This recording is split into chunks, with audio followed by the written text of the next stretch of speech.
All right, folks, this is Kurt Roskoff here. I am going on to liveradio.love, and we are going to be pulling up Love Live. So you're going to hear a little bit of, or it's going to be hearing nothing. It's going to be a little bit of silence unless there's static on the line, but I'm going to go ahead and join that online meeting that will be displaying to you how to connect.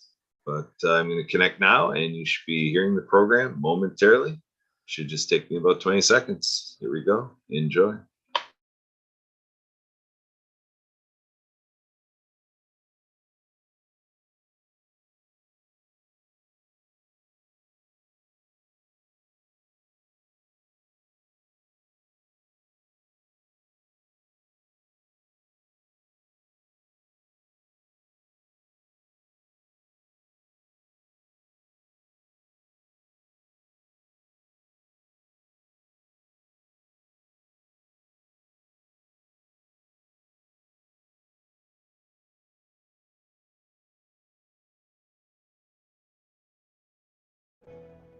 Muted. The recording has started. Hey, Sean Hannity here. Hey, click here to subscribe to Fox News YouTube page and catch our hottest interviews and most compelling analysis. You will not get it anywhere else. We will see what the DOJ does. Meantime, let's bring in Jonathan Turley, George Washington University law professor and a Fox News contributor. Jonathan, in its arguments, the DOJ contended that the appointment of a special master was too late, but you have said that you believe that it still has a lot of value. Well, I think it does, and for all the people making both these arguments, they're a little conflicted. Some say this doesn't matter, then they say, but this is going to destroy the investigation, and she's well beyond her limits. The attacks on this judge are really astounding. I mean, it is part and parcel of what we've seen for the last 6 years. But this judge is taking a modest step, in my view, to reassure the public, to address these constitutional questions. The fact is that the DOJ was unlikely to issue any indictment before the midterm elections in 60 days. This does not prevent them from continuing their investigation. They can't use the documents, but they can interview witnesses as to what was known was that what the contents of these boxes, whether there was efforts to move any contents, whether there was any efforts to conceal. They can continue those lines of questioning with witnesses, which go to the elements of crimes like obstruction. And what's astonishing about the heat in the rhetoric against this judge is that the special master is an extension of her authority. They're used all the time. Now, it is extremely rare to see it at this point, but she is allowed to look at documents in camera. She's also allowed to have someone else look at documents in order to create a record upon which she can rule. One of the big issues here, John, that was a major victory for the Trump team is that she said, I don't believe that it is a settled law that Trump had no executive privilege arguments that he could make. You know, the Justice Department put forward some very extreme statements. And she said, in my view, the Supreme Court has never answered that question. Yeah, and the Department of Justice suggesting that it's not going to give back any of the documents because it was all part and parcel of retrieving the classified top secret SCI documents, so you're not getting them back. You mentioned the criticism of the judge. You pointed out in a column that you wrote on jonathanturley.org that some of that came from Norm Ornstein, who's with the American Enterprise Institute, who tweeted the following, quote, a reminder that Judge Cannon should never have taken this case. It was in the hands of the magistrate judge. She was picked by Trump's lawyers solely because she was a Trumpist in a jurisdiction nowhere near Mar-a-Lago. She has, and it should be in effect, engaged herself in obstruction of justice. I've known Norm for years. He's typically a reasonable fellow, but that's pretty strident language. Yeah, that was really jaw-dropping. I don't expect that the judges' chambers are going to be raided next. The fact is that these arguments are saying, how dare you countermand the representations made by the Department of Justice. How dare you, Judge, look at these documents? And by the way, the magistrate serves on these cases to assist the Article III judge. She's the Article III judge. Many people felt that they should have had an Article III judge sign off on this warrant. But it's perfectly breathtaking to see these attacks saying that she's now part of a crime of obstruction. All of these figures, including many liberals, are saying it's just absolutely outrageous that anyone would doubt the FBI and would question the representations of the DOJ. The judge said, look, the record already shows that you made mistakes. Your team did not function as intended. It's clear that you have material here that was not within the scope of the warrant. You've admitted that you likely picked up privileged information. And then she says you also got a lot of other things like medical records. And the Department of Justice's position is we don't have to give anything back because it's all evidence of the mix of material. Well, that's a pretty extreme argument, and yet many of these people are just waving it by. Yeah, including Frame Time magazine covers as well. Jonathan Turley, glad you understand all of this stuff and can make sense of it for us. Appreciate it. I'm Steve Doocy. I'm Brian Kilmeade. And I'm Ainsley Earhart. And click here to subscribe to the Fox News YouTube page to catch our hottest interviews and most compelling analysis. Well, thank you very much, and hello, Pennsylvania. Hello. I'm thrilled to be back in this incredible Commonwealth with the thousands of proud, hardworking American patriots that I have gotten to know so well. 2 months from now, the people of Pennsylvania are going to fire the radical left Democrats, and you are going to elect Doug Mastriano as your next governor.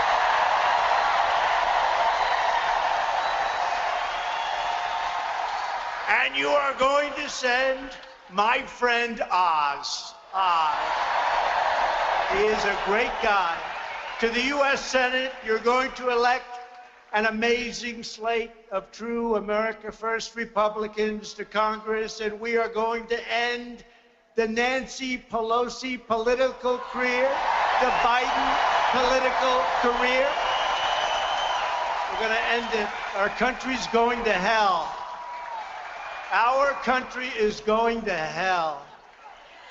This election is a referendum on skyrocketing inflation, rampant crime, soaring murders, crushing gas prices, millions and millions of illegal aliens pouring across our border, race and gender indoctrination, perverting our schools, and above all, this election is a referendum on the corruption and extremism of Joe Biden and the radical Democrat Party.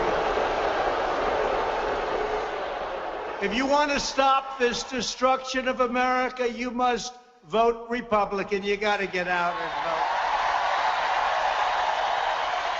As you know, this week, Joe Biden came to Philadelphia, Pennsylvania, to give the most vicious, hateful, and divisive speech ever delivered by an American president, vilifying 75 million citizens, plus another probably 75 to 150, if we want to be accurate about it, as threats to democracy and as enemies of the state. You're all enemies of the state. He's an enemy of the state. You want to know the truth?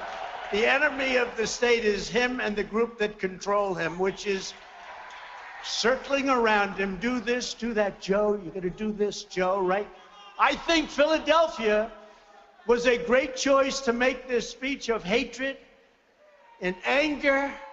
His speech was hatred and anger. By the way, the next morning he forgot what he said. You saw that. They asked him about, oh, I didn't think I said that, did I? Oh, no. How'd you like the red lighting behind him like the devil? But Philadelphia was a great choice because the city is being devastated under Democrat rule. Devastated. Hate to tell you, we love Pennsylvania. I went to school in Philadelphia. What's happening to Philadelphia? 14 people were shot last weekend in Philadelphia, 14. And the fake news will go out and check. Oh, that's a lot of fake news. Whoa. That's a lot of fake news. Wow.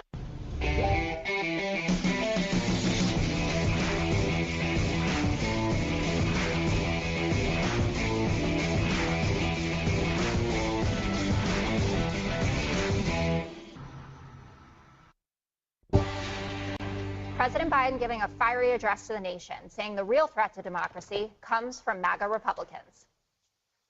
Donald Trump and the MAGA Republicans represent an extremism that threatens the very foundations of our republic. MAGA Republicans do not respect the Constitution. They're MAGA Republicans. Extreme MAGA Republicans. MAGA Republicans, extreme MAGA ideology. MAGA Republicans. MAGA Republicans. MAGA forces are determined to take this country backwards. The MAGA Republicans believe that for them to succeed, everyone else has to fail.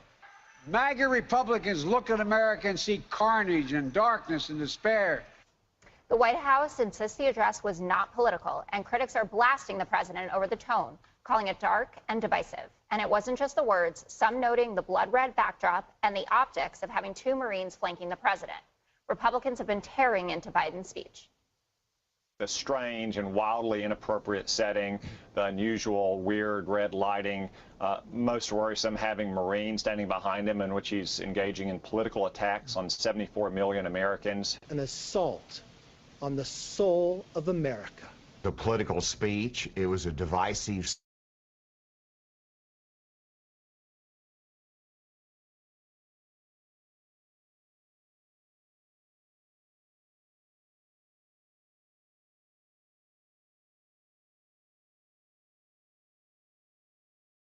why President Biden ran for president in the first place. They finally got it right. You know, literally stay single-minded right now. Biden laid out the Democratic platform into the midterms and into 2024. It's an important speech. Remember, Lincoln gave a speech in 1860, and what happens? We have the Civil War.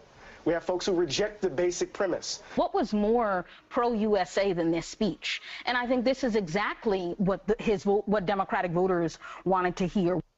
So Biden has been trying to clarify the controversy over his remarks. Mr. President, do you consider all Trump supporters to be a threat to the country? No, everyone, come on. You can't make that case. I don't consider any Trump supporter to be a threat to the country. I do think anyone who calls for the use of violence insists upon changing the way in which the rules you count votes. That is a threat to democracy. So, Greg, I want to come to you first about this. Obviously, the president was trying to thread the needle here to make sure that we were differentiating between MAGA Republicans and the bulk of the Republican. Obviously, really? Well, he said it like 50 times. No, he didn't. Yes. No, he didn't. He did. Because you couldn't. Play a montage. Oh, no, yes. That's not proving your point, though.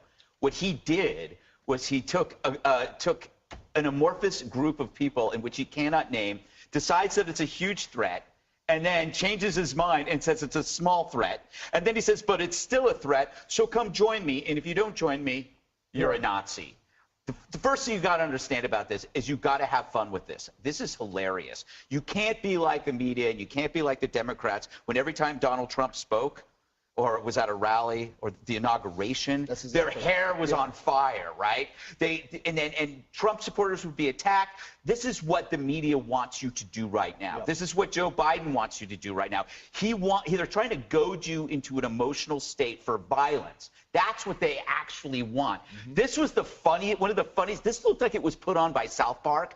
Joe tried, I mean, he's Darth Vader in Depends. They tried to project some kind of darkness on the Republican Party, but it actually projected backwards, right? It looks like a dystopian movie trailer in which the dead president is being played by a hologram. The whole vibe was hilariously creepy. You can't get mad at this, but you have to compare it to what's going on around in the world. China and Russia are launching joint war games, and Joe is launching a war on us. right? And if MAGA Republicans are the biggest threat to our country, maybe we shouldn't be sending $50 billion, $70 billion to Ukraine to fight Russia. Maybe you should be carpet bombing churches and country clubs and golf courses and fraternities, because that's probably where the MAGA Republicans are. I mean, imagine if this speech was about, if you took MAGA out of it and you put China or you put Russia, it would have been an amazing foreign policy wartime speech. He would have galvanized people to fight, the greatest enemy. And then you realize, no, wait, he's talking about Americans. Americans that he claims he can mind read, but he cannot identify. He cannot decide if it's large or small, but you better join him or you're a threat to democracy. We're all Americans, he says, except you and you and you and you. You've got to laugh at this. Probably one of the funniest presidential moments in history. Sorry, I didn't answer your question. Well, you never do, so at least we have consistency. But I'll pick up on something you were talking about of, a president declaring war on his own people. And I went back, Kayleigh, and I looked at old speeches of President Trump's, and his 4th of July speech in 2020 was all about defeating the radical left, right? Calling out a group of people, an amorphous group, I would say, because I get called a radicalist all the time. Antifa, BLM rioters. That is not amorphous. You can see that. But you can see people who are trying to thwart democracy. He named very specific things that they're doing. But anyway, Kayleigh, to that point, how is this a departure from divisiveness that we've never seen before? It's a huge departure. Look, my former boss was a counterpuncher. There's no doubt about that. You look at what he said, you attack him, he attacks you. If you go back and look at his attacks, almost all of them, 99.9%, maybe 100%, were against a person who has attacked him, were against a politician. They were not against a group of people. The White House did not set out on a campaign to attack half the country. I did not stand at the podium and say, you Joe Biden, build back America, people, we hate you. I didn't do that. Karine Jean-Pierre stands at the podium nearly daily and talks about the MAGA Republicans. This is a sustained campaign from the chief of staff, press secretary, president, against half the country. You don't believe me? He said that the Republican Party is dominated and driven by Donald Trump and the MAGA Republicans. What does dominated mean? It means taken over. It means more than half. And then today he comes out, tries to clean it up. I don't consider any Trump supporters a threat to the country. Really? Well, you said that last night, Mr. Split Personality, because I watched it, by the way, in a room full of MAGA Republicans who all heard very clearly what you thought of us and the rest of the country. Okay, so I do have a memory long enough for when Donald Trump did attack full groups, like calling for a shutdown, the Muslim travel ban, for instance, his original comments about Mexicans. Ban? No, that was, no, there were non-Muslim majority countries in there. It was about a terror threat. All right, okay. Anyway, Judge, I would love to get your thoughts on the speech. I would like to agree with Greg and say that this was a joke, but I can't make a joke out of this. This is a man who is dividing his nation and galvanizing people on the left to hate people on the right. It was divisive. It was ominous. There was a blood-red background. He stood in darkness claiming that he stands for light with military behind him. He demonized half of Americans, and I don't care what he says today. He said yesterday, Donald Trump and the MAGA Republicans, that 74 million of Americans that he's supposed to be representing, threaten their very way of life. Baloney. You don't have a right to say that, Mr. President. You took an oath to represent all of us. And just because people have a different opinion about right to life, abortion, law and order, a secure border, you can't just say, you're disgusting, you're semi-fascist, and ergo I'm gonna, you don't represent what's great about America. You compare us to the likes of Hitler and Mussolini, and then you try to gin up the Americans to say that we are less than human and deserving of the same result ultimately that they are. What makes Joe Biden think he speaks for the soul of America? What makes him think in the middle of this political diatribe that he speaks for the rule of law or the Constitution alone? Hillary Clinton said Donald Trump was an illegitimate president put in by the Russians. Stacey Abrams said that that election was stolen from her. Hey, leave my governor alone now. Yeah, okay. But what we've got is, look, politics is one thing. I get it. I ran for office 5 times. People call me names. I probably call them names. So it goes. But you don't demonize hardworking Americans who simply want to survive and want to hear about inflation, gas prices, and crime. They don't want to hear about this nonsense if he's drawing a line saying, we're good and you are bad. Quick to you, Joey. Are we doomed? Yeah. Certainly at no. this table we are, but. No, we're not doomed. We need to see this with clear eyes. I'm not going to speak to the pundits right now. I'm going to speak to regular Americans, with all due respect to those of us at the table. Folks that go to work every day and have other things to care about than whether or not this was a political speech, because that was the debate on TV today. Thank you, Republican politicians, for making the talking point today, whether or not that was a political speech. Why didn't you talk about what he said? He said either you support the Green New Deal or you're racist. Either you support sexualizing kids in school with trans reading hour or you're a bigot. Either you support what the Democrats did do in 2020 legally, which was to venture into the gray area of how to collect votes, or you're anti-democratic. So if you support the Georgia bill that made elections much more standardized and got a lot more people to come out, either you support that or you actually know what democracy is. And then he said, in Joe Biden's best words, either you vote for Joe Biden or you ain't a patriot. That's what he said. That's what he said to every single American out there. And let me tell you something. Yeah, President Trump did look at the media, a class of Americans, and say you're the enemy of the people. Joe Biden looked into the camera and told a class of Americans that the people are the enemy of the people who turn wrenches, who go to work every day, the people whose collars will never be white because of the grease that gets on them. That's who the MAGA Republicans are. You don't get to say that Bill Kristol, Adam Kinzinger, and their dozens of followers are mainstream Republicans to excuse yourself out of demonizing half the country. That's not how this works. So whoever the Frank Luntz style pollster that told the Democrats that this ultra MAGA light 1000s is the way to go, keep it up. Please keep it up, because you're going to see in November how Americans feel about it. We will, and I think the table today was a good microcosm of the different perspectives that people were having. As far as the Marines go in the background, that's bottom me at all. That was That's my their question. job. That's their job. They're a ceremonial guard. Marines guard the president, even when he's acting like a jack backside. So. All right. Hey, Sean Hannity here. Hey, click here to subscribe to Fox News YouTube page and catch our hottest interviews and most compelling analysis. You will not get it anywhere else.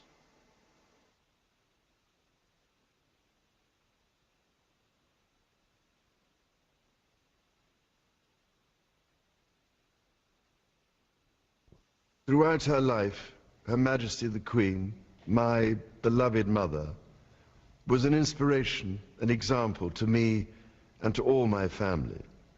And we owe her the most heartfelt debt any family could owe to their mother, for her love, affection, guidance, understanding, and example.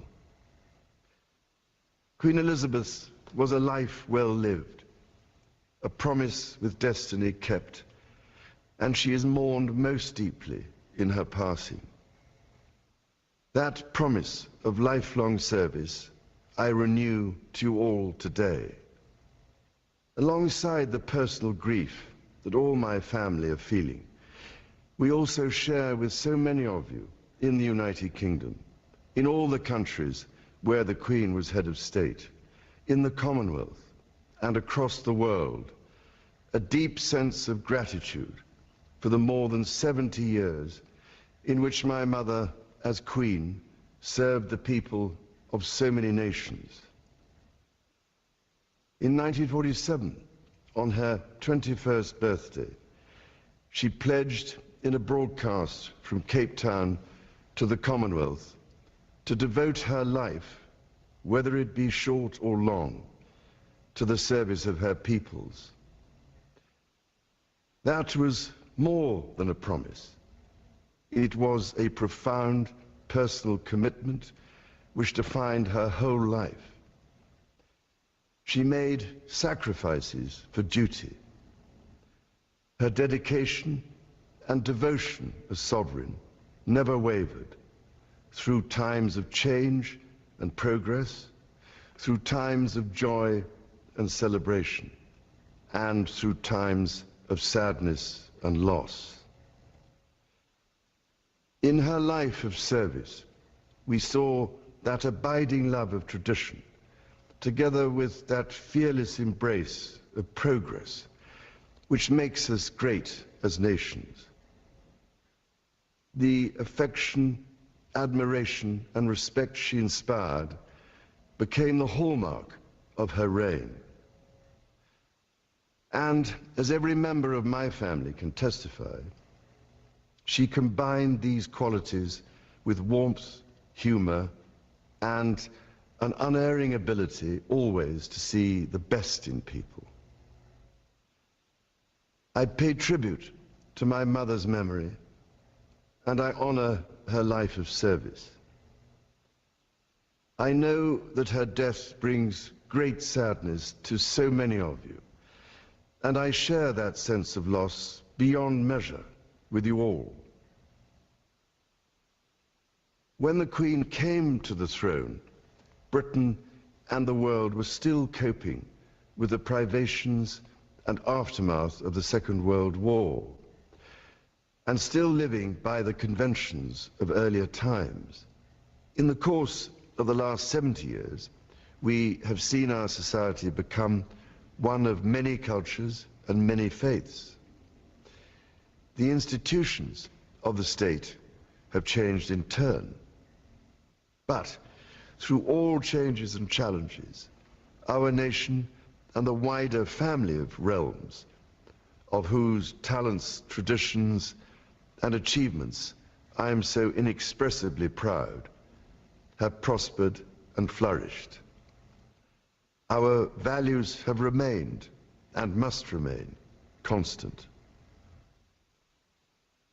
The role and the duties of monarchy also remain, as does the sovereign's particular relationship and responsibility towards the Church of England, the church in which my own faith is so deeply rooted.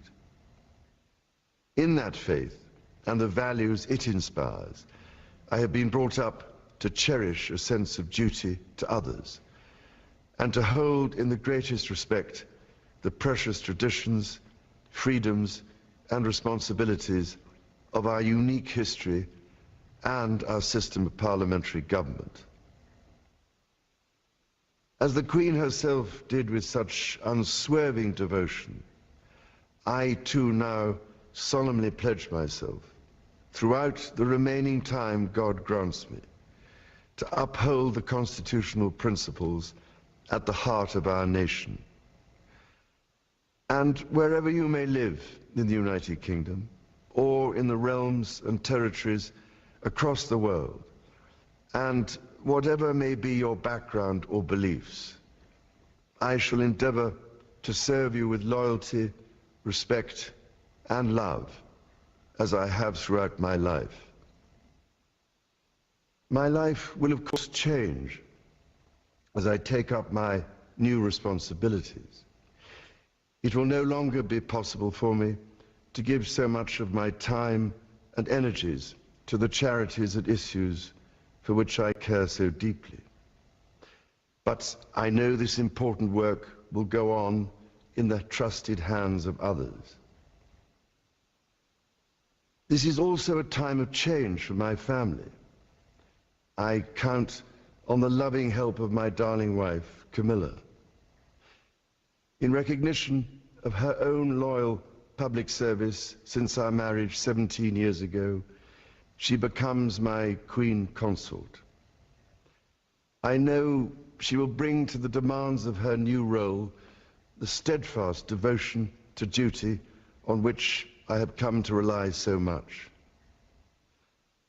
As my heir, William now assumes the Scottish titles which have meant so much to me. He succeeds me as Duke of Cornwall and takes on the responsibilities for the Duchy of Cornwall, which I have undertaken for more than 5 decades. Today, I am proud to create him Prince of Wales, Tywysog Cymru, the country whose title I've been so greatly privileged to bear during so much of my life and duty. With Catherine beside him, our new Prince and Princess of Wales will, I know, continue to inspire and lead our national conversations, helping to bring the marginal to the centre ground, where vital help can be given. I want also to express my love for Harry and Meghan as they continue to build their lives overseas. In a little over a week's time, we will come together as a nation, as a Commonwealth, and indeed a global community, to lay my beloved mother to rest. In our sorrow, let us remember and draw strength from the light of her example. On behalf of all my family, I can only offer the most sincere and heartfelt thanks for your condolences and support. They mean more to me than I can ever possibly express. And to my darling Mama, as you begin your last great journey to join my dear late Papa, I want simply to say this: thank you. Thank you for your love and devotion to our family and to the family of nations you have served so diligently all these years. May flights of angels sing thee to thy rest.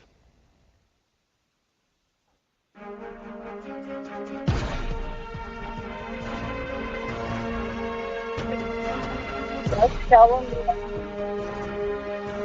Okay, I'll be right in. Ask that person. I'm going to park over here and I'll ask them.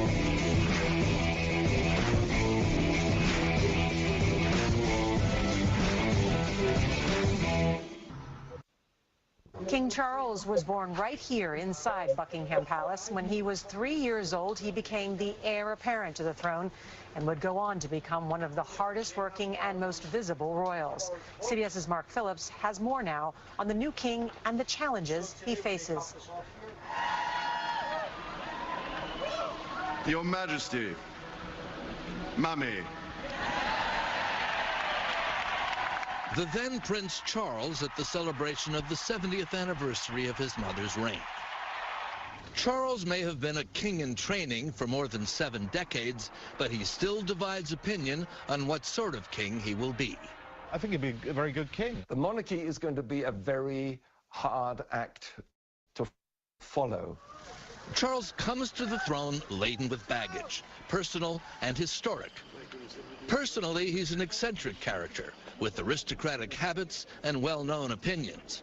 On modern architecture, for example, he hates it. He's not a fan of modern industrial farming methods either. Our current approach will lead to a dead end. The Queen, from another generation and another time, mastered the art of royal enigma. The Queen never gave an interview. The Queen never expressed an opinion. He comes with all sorts of baggage. The country knows the Prince of Wales has opinions. He's had them for as long as most of us can remember. For Robert Hartman, whose latest book is Queen of Our Times, Charles's opinions have been baked into his persona and are largely vindicated. I mean, we look back now on his early pronouncements about the environment, about education, that at the time people said, well, hang on, this is quite risky stuff. Now it's mainstream orthodoxies. Whatever his opinions, Charles also comes to the throne with history. The history of his ugly breakup with Diana and the tragedy which followed. Time has passed, and his marriage to Camilla and her role as his queen consort are now largely accepted. But while the stigma of the Diana story may have faded, it can never be completely erased, especially given the popularity of her son. Robert Lacey is a royal historian. Much of the world would much rather have King William V than King Charles III. But the die of history has been cast. King Charles does have one thing going for him. the country has a pretty good idea what it's getting. Mark Phillips, CBS News, London. Donald Trump also paying tribute to the Queen. Quote, Melania and I are deeply saddened to learn of the loss of Her Majesty Queen Elizabeth II. We will always cherish our time together with the Queen and never forget Her Majesty's generous friendship, great wisdom, and wonderful sense of humor. What a grand and beautiful lady she was. There was nobody like her. Fox News contributor Lara Trump joins us now. Lara, good morning to you. And we understand that you had the honor of meeting the Queen at Buckingham Palace during President Trump's time in office. What was that experience like, and how are you remembering her today? Well, obviously, this is a very sad day, I think, for the entire world. I do want to take a quick second maybe to bring it up and say happy birthday to my mom, who's watching from Wrightsville Beach, North Carolina right now. But I can tell you, as a little girl growing up in North Carolina, never in my wildest dreams did I ever imagine that I would have an opportunity to visit Buckingham Palace as a guest and be in the company of Queen Elizabeth II. Just truly a dream come true, something that I never ever imagined would happen. I think so many people feel that way, but I think that I respected her as so many others did because she really represented what I feel is a bygone era, a time and a generation where people put duty and tradition in so many ways above themselves, and she certainly represented that. She had such an admirable devotion to her country, and so I can tell you, for all of us in the Trump family, that is something that was impressed upon us before we even went, and then to be there in her presence and in the company of the royal family was magical, and the dinner that we shared with the entire royal family, and obviously the extensions thereof, there were many people at the dinner. It was incredible and something that I'll never forget. And at the time, I was actually 7 months pregnant with my daughter, Carolina, and I remember very distinctly thinking, I'll one day be able to tell my daughter that she kind of, through me, had this incredible experience of being at Buckingham Palace, meeting the royal family, and something I'll never, ever forget. Laura, that is so special. I love that. Laura, as for your father-in-law, much has been made of his meetings with the Queen. And during the Jubilee coverage, we heard a lot of stories that while Donald J. Trump doesn't fawn over too many people in his life, he was particularly enthralled with the Queen. What can you tell us about that? Well, I'd say that that's accurate. I'd say it's very true. You know, my father-in-law, during his time as president, but also his time as a businessman and the icon that he obviously is, has met many world leaders, has met famous people, you know, from all over the world. This was a particular highlight, I think, not just of his presidency, but something in his life, too, that he cherished and will cherish forever. He has such great respect for people like Queen Elizabeth, who, again, loved her country so much and did everything she could throughout her life to dedicate herself to her country. I think he respected that. But for him, just like I think the rest of us, you know, this was the person who was the monarch of the United Kingdom his entire life. And so it was so special to have a person like that welcome him and welcome our entire family to their home and their country in the way that they did and that she did. And I can tell you that he will cherish that forever. That was certainly a big highlight of his presidency for him, I can tell you without a doubt. Absolutely. And the former president closes out his statement saying, may God bless the Queen, may she reign forever in our hearts, and may God hold her and Prince Philip in abiding care. Lara Trump, thank you so much for joining us this morning. We so appreciate it. Thank you, guys. And welcome to Hannity, this busy Friday news night. Now, tonight, as heartfelt tributes pour in for the late Queen Elizabeth, woke, classless Democrats, they're spitting on her legacy. Now, that includes one professor at Carnegie Mellon wishing her an excruciating death. We're going to bring you the worst of the worst. That's coming up tonight. Plus, we will outline a new far-left plan to abolish law and order and empower violent criminals just when you thought it couldn't get worse. But first, we are only 60 days away from the midterm elections, and Democrats have nothing, zero positive to run on. After 2 years of majority rule, the economy is in a recession. Inflation is at a 40-year high. Gas prices have more than doubled. The supply chain is still a disaster. The housing market is in a huge tailspin. Violent crime on the rise in small towns and big cities all across the country. California, they can't even keep the lights on. Meanwhile, abroad, Europe is at war. China is threatening to blow us up and reunify with our ally Taiwan. And Afghanistan is once again a safe haven for the terrorists who perpetrated 9/11.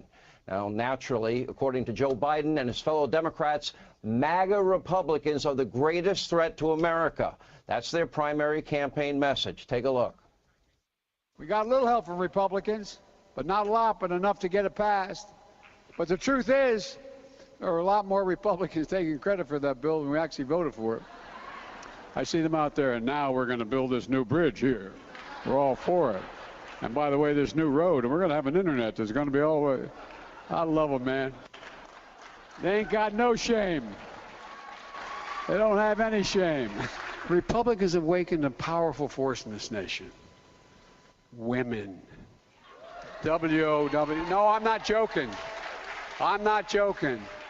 Quote, they ain't got no shame. This coming from the guy that used his own crack-addicted son as a bagman, basically, a guy who cheated his way through law school and plagiarized his way through the Senate, a guy that lied about being a civil rights activist, a guy that worked with segregationists to stop integration of our public schools. He didn't want them to become racial jungles, his words. A guy that checked his watch several times. Remember that during the ceremony for the 13 fallen U.S. service members that were killed because of his botched withdrawal in Afghanistan? Joe Biden has no shame. Joe Biden has no class. He has no honor. He has no dignity. He has no morals. I don't think he has any clue what day it is. And now he has a barely functioning brain. Hillary Rodham Clinton, meanwhile, is just desperate for attention. Does anybody really care what she has to say? Yesterday, she declared that certain Republicans have got to be purged, much like a disease. She actually said it. Take a look.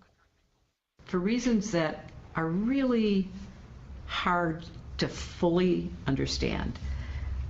There is one of our political parties, our major political parties, and the people who support it and who they support,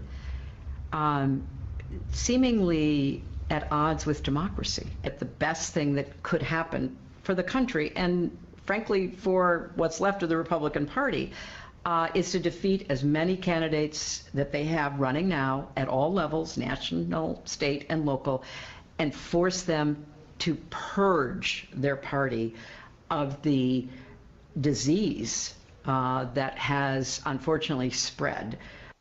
Purge irredeemable deplorables, bitter Americans that cling to God, their guns, their Bibles, their religion, smelly Trump Walmart shoppers, or in this case, MAGA Republicans. And then Hillary, echoing Joe Biden, now wants to purge MAGA Republicans. Now, let's be clear. Almost no one on earth actually likes or respects Hillary Clinton, and she's never going to be president. But her remarks perfectly encapsulate what is the Democratic Party's midterm message. They want you to turn a blind eye to all the violent crime, the failing schools, all the economic suffering of their insane COVID policies, their climate cultism, and just focus on hating MAGA Republicans. In other words, focus on hating half the country. Oh, and they're also in the process of renaming now federal lands with words that don't offend them. 650 renamings, apparently. Now, don't let them gaslight you. We need this country back on track. That is what is at stake in 60 short days. Hey, Sean Hannity here. Hey, click here to subscribe to Fox News YouTube page and catch our hottest interviews and most compelling analysis. You will not get it anywhere else. California's green energy dream turning into a nightmare for millions, and Biden sees it as a blueprint for the rest of the country. California urged residents yet again to conserve energy during peak hours as the state faces the biggest blackout risk of the year amid a brutal heat wave. The state's liberal governor, Gavin Newsom, looking pretty cozy in a fleece jacket, sitting in seemingly air-conditioned room while begging his residents to make the sacrifice. Everyone has to do their part to help step up for just a few more days. In the early morning hours, particularly tomorrow and the next day or so, pre-cool your home. Run your air conditioning earlier in the day when more power is available. Close your windows and blinds to keep your home cool as well. And today and tomorrow afternoon after 4 p.m., in particular 4 p.m., please turn your thermostat up to 78 degrees or higher. And this is the state the Biden administration says is the leader in energy policies. I love the fact that California is unabashedly bold about energy policy. The leading indicator for the rest of the country. California's boldness has, I think, shaped our willingness in the federal government to move further and faster. Okay, I'm going to start with you, Harold. That energy secretary is so proud of California, and a little bad timing because within a few hours, you know, the governor's up there in his fleece jacket because he cooled his house, telling everybody to turn up their thermostats. So I'm confounded a little bit by some of my party. There's nothing wrong, and I think the country and what we've seen in the world in the last several months has shown us that we've got to wean ourselves off of fossil fuels, but we can't do it all at once. It took 40 years from us to go from coal to natural gas, and it's going to take, hopefully it takes a shorter period of time for us to graduate to having multiple sources of energy. Now, you know, I don't know where Governor Newsom was with the fleece jacket, and it probably was not the greatest look, and when everyone was hot out there. But I like big, bold ideas like the former governor of Michigan, energy secretary. You think about what we celebrate today, the release of the iPhone 14. Steve Jobs was as big an entrepreneur, as big a thinker, as big a darer, and biggest dreamer, and frankly was criticized often. You identified a woman in your OMT a few days ago, Madam C.J. Walker, who was the first female self-made millionaire. She was criticized in her lifetime for having big dreams. She was also African-American. I think about Elon Musk. I think about President Trump and Operation Warp Speed. I think about Biden with the moonshot in cancer. And I even think about Kennedy and putting us on the moon. So I'd rather be around big-minded people with big dreams who are big darers than I would little-minded, short-sighted people when we face big challenges. Now, Democrats, we need an all-of-the-above energy strategy. But Harold, turning down the thermostat isn't a big idea.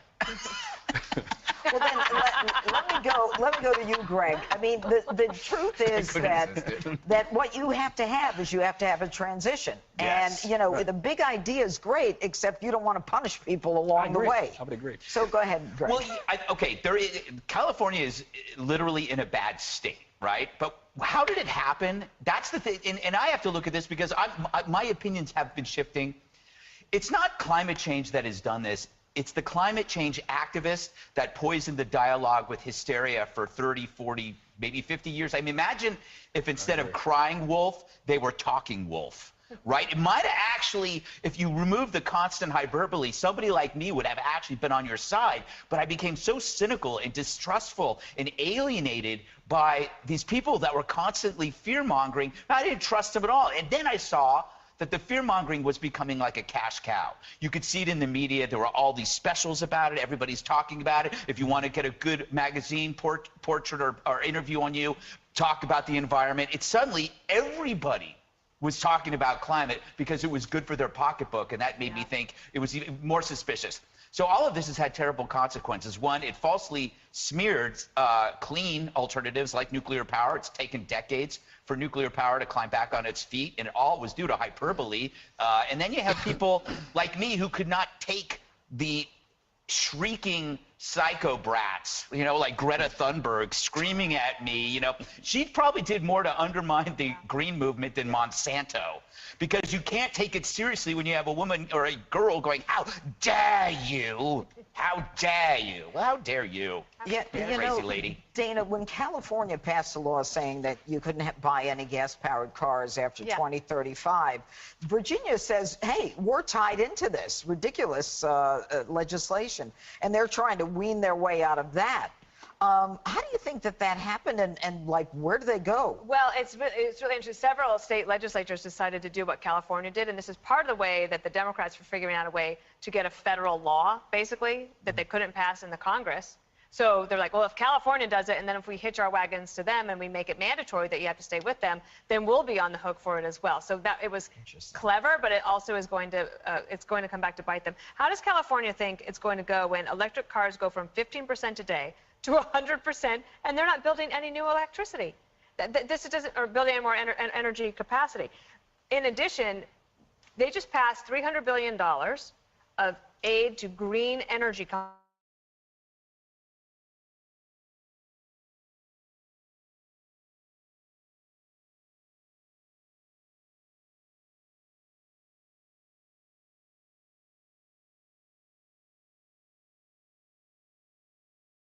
$100 billion is going to get spent, and I'm all for a big idea.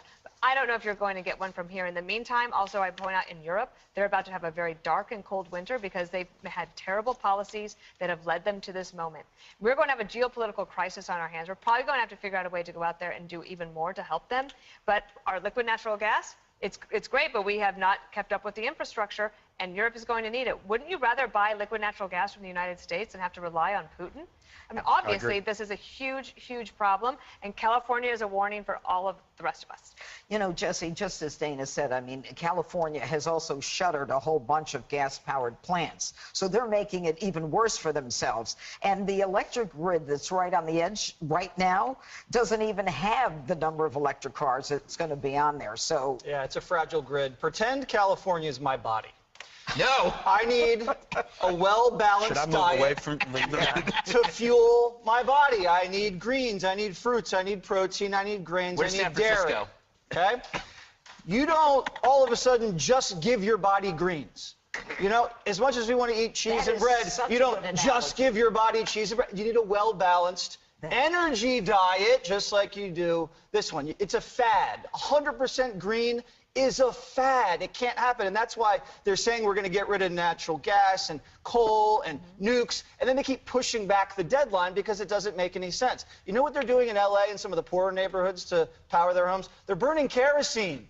They're burning diesel because that's the only thing they can do to keep their lights on. There's a solar power plant in Southern California. It is 350,000 square miles. And it only powers 140,000 homes. The natural gas plant, PG&E, powers 16 million homes. Meanwhile, it's incinerating birds. Birds see bugs on the panels, they fly right into the solar panels, and they burst into flames. It's also killing the tortoise population. Oh, I thought liberals love tortoises. That's and right. they built this other one on an Indian burial ground. Okay. It's not a great idea.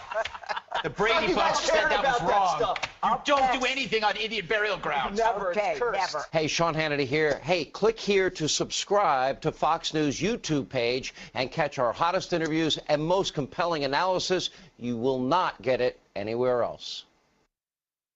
We're also a state that's been very strong on post-secondary education. Right now, our state, our public higher education system's ranked #1 in the country by U.S. News and World Report. One of the reasons that's true is because we are the most affordable higher education system in the country. Since I've been governor, there have been no tuition increases at our state universities. And so you can go as an in-state resident, you can go to University of Florida, Florida State, all these schools, averages about $6,300 for tuition for a year. There's not very many places around this country where you could do that. We also offer Bright Future scholarships, which will pay for either all or most of that tuition for a pretty significant number of our students. And so our view is we don't want to just see universities escalate tuition. They make their administrative staff gets bloated. They fund more bureaucracy and all these other things. It's not impacting the quality of the education. And you see it in these private universities where they've done all this. All these students that they're talking about in debt, why aren't the universities on the hook for this? They have made a fortune off these loans.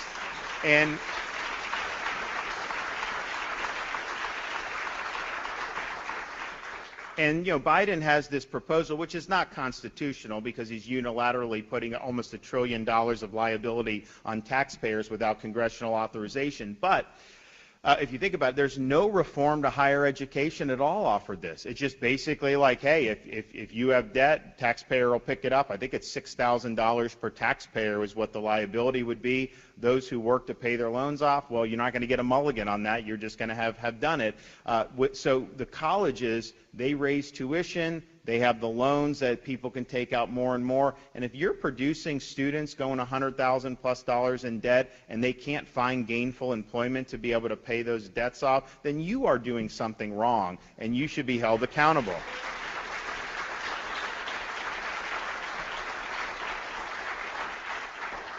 We've also made reforms to our universities in terms of tenured professors. And so I signed legislation this year that will require all tenured professors to undergo review every 5 years, and they will be able to be let go if they're not performing.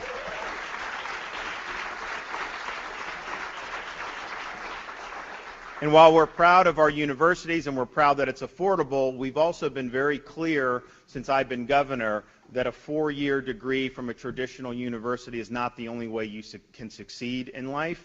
And in fact, it's not always the best route for people to try to succeed in life. So we've embraced workforce education. Our goal when I became governor was to take us from the bottom half of states to become #1 in workforce education by the year 2030. We're on our way to doing that. We've expanded the number of apprenticeships that are offered throughout the state of Florida, and our high school students oftentimes can get a credential where they're certified in a lot of these high demand fields, and they have job offers right out of high school. And if you look at what we've done with our state colleges, we've expanded opportunities there for things like truck drivers or people like diesel mechanics to fix the trucks. You look at all the supply chain problems you've had. Part of it is you don't have enough people to be able to fill these spots that are willing to do it. So we're making sure that we're standing up there. And the result is a lot of these students are going to go through no debt, and many of them will be making 6 figures within just a couple years. The truck drivers are making that immediately once they go. So let's just look to see where the opportunities are.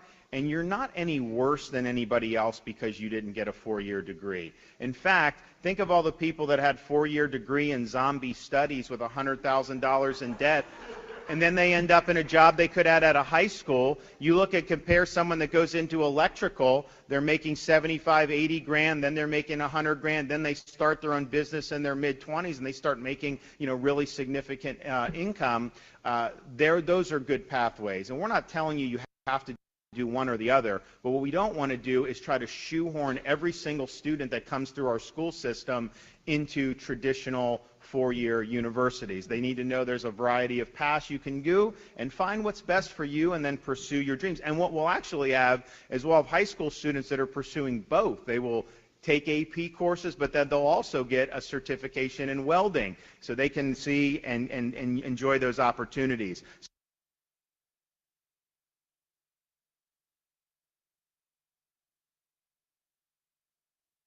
Great to be back in my sister state of Georgia. Thank you for coming out for Herschel Walker today. It's interesting times. We are campaigning all over the country. We just left Pennsylvania helping Dr. Oz. We're here for Herschel. We're going to be doing something for Brian Kemp. And as we go across the country, everybody is realizing they don't have the luxury of politics because things are tough right now. They go to the gas station and it costs more, and that's how they get to work. They go to the grocery store and it's more expensive, and that's how they feed their families. We're seeing that utility prices have gone up. 1 out of every 6 Americans can't pay their utility bill. And we're looking at the fact that America's $30 trillion in debt.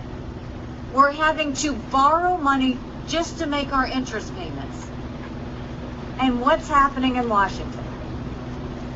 Washington continues to spend. Their answer to inflation is to raise your taxes. And they continue to do it without understanding any sacrifices that you're making. Do you know what they spent this past year that Raphael Warnock supported? $2.5 million for bike trails in Vermont. $12 million for a football stadium in New York. $15 million to try and get the World Cup in New Jersey. $6.5 million for golf courses in Colorado. Think about that. Want to get more mad? $1 billion went to federal inmates. $20 billion went to illegal immigrants. And if it wasn't so sad, $463,000 went to pigeons learning how to play slot machines. I'm not kidding you. Raphael Warnock supported that. They don't understand the value of a dollar, and we continue to see it. They're basically taking from people who didn't go to college and saying you have to pay for those who did go to college. They're going and giving these tax credits to buy electric vehicles for $7,500 with people who can't afford electric vehicles. And then their answer, which Raphael Warnock supported, I love Clemson football, right? And we love playing your Georgia teams. They just now hired enough IRS agents that would fill Death Valley. 87,000 IRS agents? Think about that. They're coming after you to pay for the tax hikes that they just passed. Raphael Warnock did that. Then you go and you look at crime. I don't need to tell you about crime in Atlanta, but you're not alone. We're seeing that crime all over the country. And you've got people like Raphael Warnock who are glorifying inmates, glorifying felons, and they're trying to remove anything that would allow law enforcement officers to protect themselves and to protect you. We're seeing the highest crime we've seen in decades. Something's got to give. And you look at the border, and I see many Indian American people who I know and love, and I'm so glad you came. I take care, my husband and I take care of my parents. They are now 85 and 89. They live with us. They came here from India. They came here legally. They put in the time. They put in the price like all of these people did. My mom, every night at dinner, is so offended at the illegal immigration that continues to cross these borders, because they knew what it was like to do it the right way. They don't want to see someone give it a pass. And you look at legal immigrants, they're more patriotic than any of the liberals these days because they love America. And they came here and they're willing to work for what they need. But you look at Raphael Warnock and he believes in sanctuary cities. He believes in amnesty. He believes in getting rid of the rule of law. We can't keep having that. Do you know enough illegal immigrants have crossed the border since Biden's been in office that would create the 7th largest city in America? Think about that. We already know 50 terrorists were caught. How many weren't caught? And then you go and you look at what's happening in education. Everybody's saying our kids are having a hard time because of COVID. We had a problem with education before COVID. Did you know pre-COVID, 65% of 4th graders in this country were not proficient in reading? 66% of 8th graders weren't proficient in reading or math. Now you go and you bring COVID. And think about a child like in rural South Carolina. They're on a screen they've never used before, using a hotspot on a school bus down the street. Now let's assume that child is in 3rd grade. What's he learning? Fractions? Reading? History? Do you think the teachers' unions are going to tell the parents to hold that child back? They're not. When we know if a child can't read by 3rd grade, they're 4 times less likely to graduate high school. We think we have labor problems now. Wait until 5 years from now, when we have a lot of kids that can't graduate. We are failing our kids, not because of COVID, but because we've lost sight of what we need to make sure they can be successful. Every generation wants their kids to be better than the one before. We've started to go backwards on that.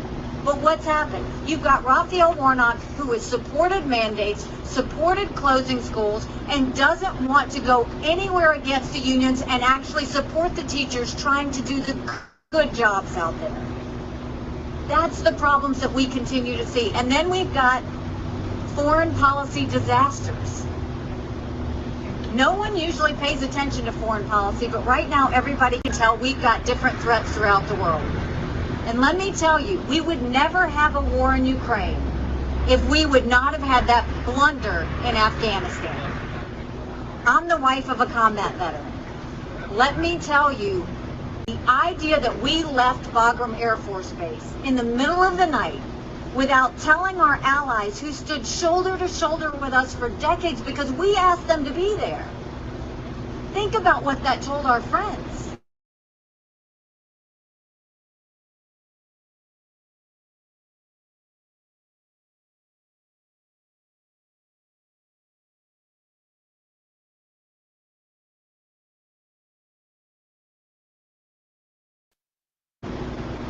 And now you've got Biden falling all over himself to get back into the Iran deal, which Raphael Warnock supports, from terrorists who say death to America every day.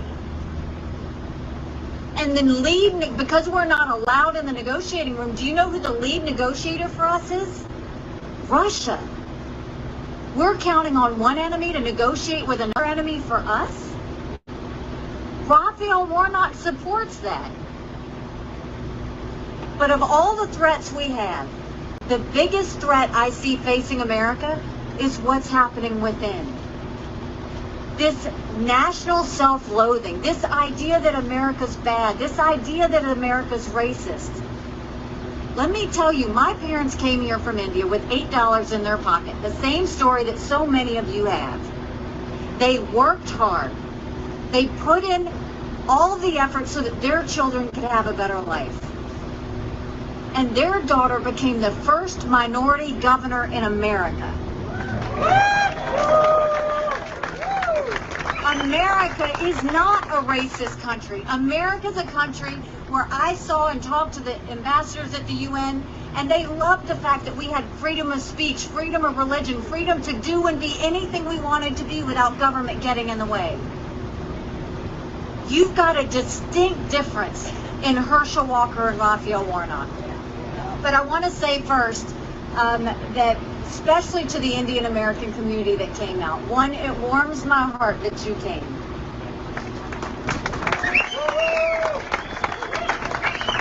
We have seen the Indian community vote Democrat for a long time.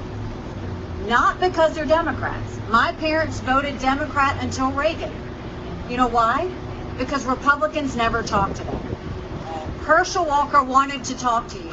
Herschel Walker said he wanted the Indian American community to know that he was going to fight for them too. That's what this is about. And for all of you, to give you a little bit about the Indian American community. Did you know the Indian American community is the minority that is the most educated in America? It's the minority that has the highest per income of capita in America. It's the minority that's the least dependent on government assistance. But the one I love the most, the Indian American minority, is the minority that is the most philanthropic of any minority in the country. They believe in giving back. But now's the time everybody needs to step up. Because you can go the route of Raphael Warnock, and he's got a voting record now. He's been for increasing taxes. He's been for regulating and mandating businesses. He's been from taking money from one group and giving it to another. He's been soft on crime. He's been taking government money and spending it like it's not taxpayers, but spending it like it's money that can be had. He started earmark support again. If you're comfortable with that, vote for Raphael Warnock. But if you want something better, not only is Herschel Walker a great football player, wait until you see the moves he does in Congress. Because he absolutely understands the value of a dollar because he had to work hard and earn it. He absolutely will not ever support a tax hike because he knows what it does to Georgia families. He's going to take care of your kids and fight to make sure that parents can see what's happening in classrooms and not have things done behind their back. He's going to support the fact that we shouldn't have biological males playing in girls' sports. He's against critical race theory, where if you have a kindergartner, a 5-year-old girl, and she walks into class If she's white, they tell her she's bad, and if she's brown or black, they tell her she's not good enough and she'll always be a victim. He's never going to have anything that's going to divide America. He's going to try and push for what unites America. He's got this Unite Georgia tour because he's tired of all the divisions that we're seeing. And he's tired of government working against the people. So when I tell you right now, we all need to get out and vote. We need to get everybody registered to vote. This is a dead heat. Raphael Warnock never knew that was going to happen. We could win this, and all eyes are on Georgia.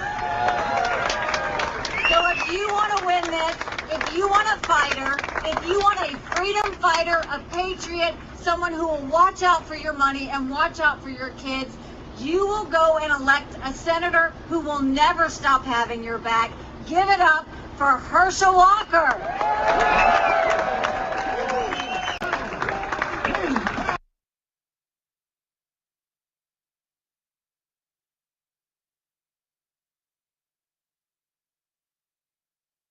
Here to break it down is cybersecurity expert and frequent guest Morgan Wright. Morgan, thanks for your time again today. These deepfakes are so convincing, Morgan, but the problem goes both ways. Obviously, I could do a video of Morgan Wright that's not you if I'm skilled enough and have you do all kinds of terrible stuff. But second, Morgan, some of these videos could be real, and deepfake technology is so convincing that people just say, oh, no, that's not me, it's a deepfake. So it kind of works both ways, doesn't it? It creates a whole bevy of problems. It does. It's a dual-edged sword. And what happens is, with deepfake technology, Dan, it doesn't. You might prove that it's not true an hour later. It doesn't matter. The initial damage is done. It's that old Mark Twain saying, "A lie makes it halfway around the world before the truth can lace up its boots." The damage is done already. So imagine what happens. Look, we know what's going on in Russia and Ukraine right now. We know there's deep fakes being done. But Dan, you said earlier, you said, I could do it if I had the skill. It is getting so easy now. They've got websites to where if you upload enough video, you could make somebody say or do something. And it's as a service. It's deep fake as a service. So it's getting so easy now. It's simply uploading this stuff. But I worry about things around nation-state actors that use it for extortion. You've got people that use it to imagine in our military that you have a military leader that it looks so convincing. They say, hey, look, we're going to go blow up X. And now people believe that. And Dan, the problem is, even if you prove it's not true later, there will still be a percentage of people. To this day, there are still people who think 9/11 is an inside job, that Bush, did it.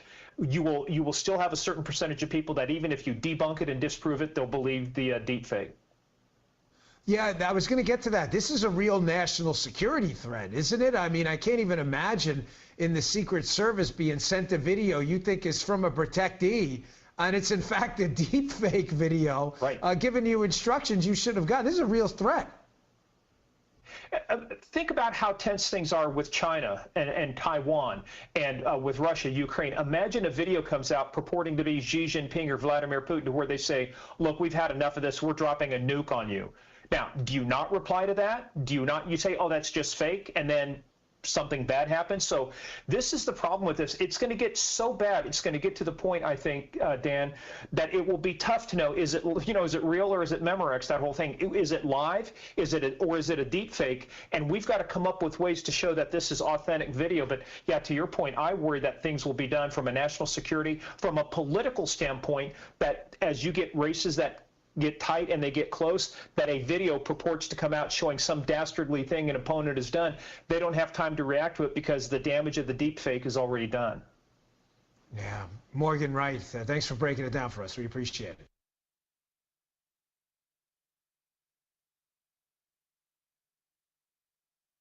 Welcome back. We are going to go live to Tom Basile, who is standing by at the 9/11 Memorial in New York City. Tom, do we have you? You've got me. In about an hour from now, the memorial will begin with that first moment of silence and the tolling of the bells, followed by 5 others, and of course the reading of the names. We are here near what was the South Tower of the World Trade Center, and I am joined now by Terry Strada. She is the national chairwoman of the 9/11 Families United. Your husband, Tom, was in the North Tower that fateful day 21 years ago. What's it like to come back to this place, as you have done every year since 2002? You know, it's the right place to be on this day, but it's difficult to come here. It's difficult to be back where it all happened and where his life ended. I also lived here for 6 years with him across the street in Battery Park City when we first dated. So I'm coming back home, but it's really not a home anymore. You have been on a crusade, along with a lot of other 9/11 families, for justice, for all of those, like Tom, who died during the attacks. Talk to us about what you have been trying to do really since 2002 to get to the bottom of what happened that day and who was responsible. Yes, so years and years ago, evidence was pointing to the Kingdom of Saudi Arabia, and we filed a lawsuit against them, and we had to fight very hard to get them into the courtroom. We had to get a new law called JASTA. We've had to fight for documents. We've had to fight our government, the Department of Justice, the State Department, all along, which is really a shame that our own government has been blocking the truth from us. But last year, President Biden signed an executive order demanding a declassification review of all of the 9/11 related intelligence documents. And from last year till now, it is shocking what we are finding out about how deeply involved the kingdom was in setting up the support network that was needed for the hijackers to carry out the attacks. And I want to be clear, these are documents that were not even provided to the 9/11 Commission that was supposed to be investigating the origins of the attacks. Yes, that's correct. They didn't have the funding, weren't given enough time to do a proper investigation of the Saudis. So the FBI started a secret investigation, and it lasted 10 years. That was called Operation Encore. And that's what we've been fighting for to see. And that's what part of the documents that have been released are the documents about the FBI investigation. We now know there were at least 12 Saudi nationals that were here in the Ministry of Islamic Affairs in Washington, D.C., in the embassy, that created a toxic, pro-jihadist, anti-American program that was set up to meet the hijackers and give them all of the things that they needed, the money, the logistics, the flying lessons. It was the Kingdom of Saudi Arabia, their government agencies, their state-funded charities, their banks, and their wealthy individuals, and it's all there now in black and white. Now, I have to ask you, President Biden did declassify those documents. He has met with the Crown Prince of Saudi Arabia. He has gone over there to meet with other officials, but he hasn't met with you. And you have reached out to the White House, from what I understand, several times with no response. Vice President Kamala Harris is going to be here today. The president is going to be laying a wreath at the Pentagon. What is your message to the president and vice president about this issue, about this crusade that you continue 21 years later? Right. Well, President Biden, you are the sitting president, and it is your obligation now to work with the 9/11 families, to respond to the request to meet with you, to talk about all of this evidence that you've released. And it's pointing a direct line to the kingdom, and it's your job to protect Americans going forward. And we can't do that unless you help us deal with the Kingdom of Saudi Arabia and get a full accounting of 9/11, and the families receive the justice that we deserve, because this chapter of our life is so painful. And unless you meet with us and help us close the chapter on accountability, we will continue to suffer in a way that is cruel, and we shouldn't have to keep going through this year after year. And why do you think the White House has refused to meet with you? I don't know why. I know there's another group out there that sometimes is a little antagonizing to the White House. That's not me. 9/11 Justice, that's the other organization. My organization wants to meet, wants to work this out without any fanfare, right? We just want the truth, and we want accountability. Terry Strada, 9/11 Families United, thank you for what you're doing, and thanks for taking the time to give us your reflections today.